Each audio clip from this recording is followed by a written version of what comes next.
네, 안녕하세요. 오늘 담을 영상은 말씀드리고 싶은 거는 그 중국 주식에 대해서 한번 얘기를 해볼까 합니다. 네, 다름 아니고 지금 뭐 미국 상장되어 있는 주식이 뭐 전기 자동차 그 리오토, 뭐 니오, 그 다음에 그 엑스팽, 샤오평하고 니우도 있고 알리바바도 있고 많이 있잖아요. 그 외에도 또 여러 가지가 있는 걸로 칸디인가 뭐 여러 가지가 있는 걸로 알고 있는데 일단 투자하는 거는 좋습니다. 그런데 좀 조심하시라는 게 많은 분들도 좀 알고 느끼다시피 이 중국 공산당 그 정부가 어찌 보면은 이제 미국이나 우리나라처럼 좀 이렇게 그, 그 투명하고 그런 어떤 행정 처리는 하고는 좀 거리가 멀잖아요. 이제 저 이제 다른 사람도 그렇고 저도 그렇고 좀 그런 거를 인지하고 있었는데 이번에 뭐 안방보험 사태가 한번 터졌습니다. 그래서 이 중국이란 나라가 조금 사회 정치 체제가 불안하다 보니까 이런 일도 있을 수 있을 것 같은데 그 딱 맞는 그런 사태가 터졌습니다. 그 얘기를 좀 해드리려고 하는데요.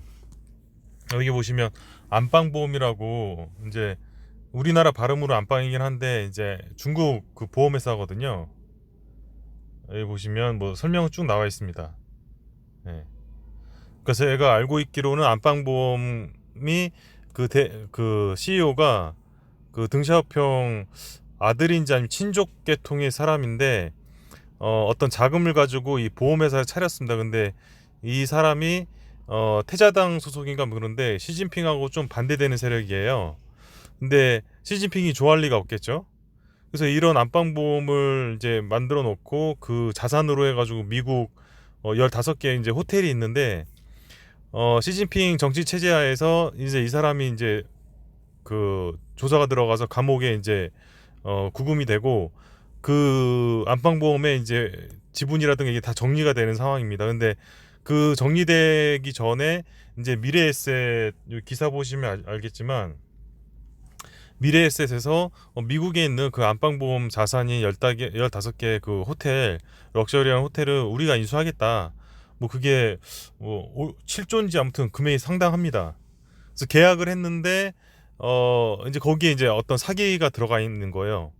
예를 들어서 안방보험에서 가지고 있는 그 가지고 있는 15개 호텔을 그냥 그대로 미래 에셋에 넘기면 상관없는데 계약까지 했으니까 넘기면 상관없는데 그 호텔이 문제가 있는 호텔이라는 겁니다. 즉, 그 15개 호텔 자체가 미국에 있는 다른 어떤 그 기업에 넘겨주기를 담보로 잡혀 있는 담보로 잡을 수 있다라고 계약이 된 상태라는 거예요. 그러니까 일단 주인은 따로 있는 거죠. 근데 그거 속이고 미래 에셋에다 이거 자산을 넘기겠다라고 계약을 체결한 겁니다. 그래서 소송까지 진행됐다고 했고 그 소송 와중에 안방보험에서는 우리 몰랐다. 15개 호텔이 그냥 미래에셋 너한테 넘겨줄 줄 알았는데 그렇게 미국의 어떤 법인의 담보로 잡혀 있는지는 몰랐다. 이렇게 좀 거짓말을 해댄 상황인 거죠.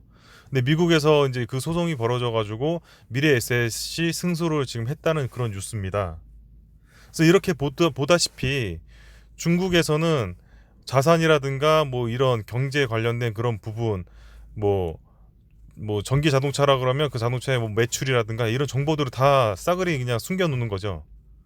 그리고 이제 문제 생기면 나 몰라라. 돈은 먹고 튀는 거고.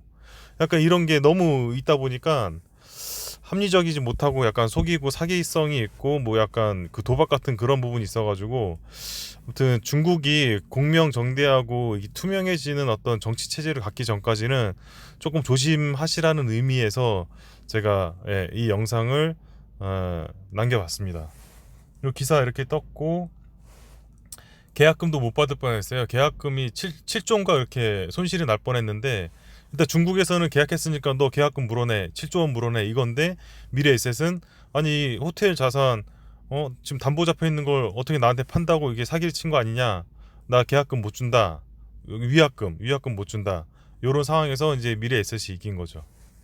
근데 이것도 미래에셋이 찾은 게 아니고 자발적으로 찾은 게 아니고 골드만삭스에서 조사를 하다 보니까 그게 나온 거예요. 밝혀진 거예요. 그러니까 미래에셋은 7조 날릴 뻔한 거죠. 예. 운이 좋아서 이제 손실을 막은 건데 참 중국하고 거래하는 건 진짜 조심해야 될 것 같습니다. 예. 여기 보시면 미래에셋 대우 잘 나갔다가 안방보험으로 이제 질 뻔했는데 승소했다는 거고요. 근데 1심 승소했으니까 끝난 건 아니지만 예, 중국 안방보험 예, 문제가 심각하죠.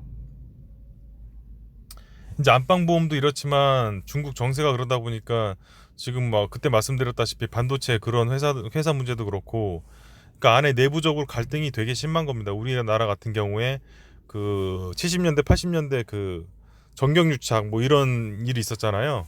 정치권하고 이제 산업 구조랑 밀착이 되다 보니까 서로 이제 음, 파벌 싸움 벌어져 가지고 돈을 이제 물밑 자금을 대고 정치 자금 대고 검은 돈이 빠져나가고 약간 이런 식인 거죠. 그래서 외부에서 봤을 때는 얘네들 회사 같은 보험회사라든가 이런 회사 같은 곳이 투명하지 않고 뭔가 숨기는 거 있고 이제 그런 문제들이 언제 어떻게 이제 불거질지 모른다는 거죠. 이제 빚을 지고도 빚이 없는 것처럼 보이는 거고 담보 잡혔는데 그게 만약에 대출 이자라든가 높아지면 망할 수도 있는데 그런 것도 다 숨기고 그러니까 그런 것 때문에 여러분들도 주식 투자하실 때 조금 조심하셔서 너무 믿고 중국 주식을 너무 믿고서 그렇게 막 투자하시는 건 조금 문제가 있을 수도 있기 때문에 조금 조심해 주시라는 차원에서 그렇게 예, 지금 영상을 남겼습니다. 그리고 예, 이번 영상 찍는 김에 오늘 테슬라 주식이 600이 넘을지 안 넘을지 저도 궁금한데요. 참 600 그 선에서 뭐 프로그램 매매를 걸어놨는지 600 오를만 하면은 엄청 팔아제끼고 막 그런 것 같습니다. 지금 프로그램 매매를 600에다 엄청 걸어놓은 것 같아요. 기관이라든가 특히 기관이겠죠. 뭐 개인이 파는 거는 양이 미미하기 때문에 기관에서 자동 매매를 걸어놨는지 아무튼 600만 가려고 그러면 팔리고 약간 그런 상황이라 오늘 그 매물을 다 받아낼지 뭐 내일 받아낼지 모르겠습니다. 언제가 뚫리긴 할 텐데 그래서 뭐 오늘 그리고 너무 빨리 오른다 하더라도 또 좋은 건 아니에요. 적당히 오르고 조금씩 올라야지 너무 급하게 오르면 또 체하기 때문에 예, 아무튼 600이 오르면 기분은 좋을 것 같습니다. 그래서 뭐 오늘 600 오를지 한번 지켜보면 좋을 것 같습니다. 그럼 여기까지 하겠습니다. 감사합니다.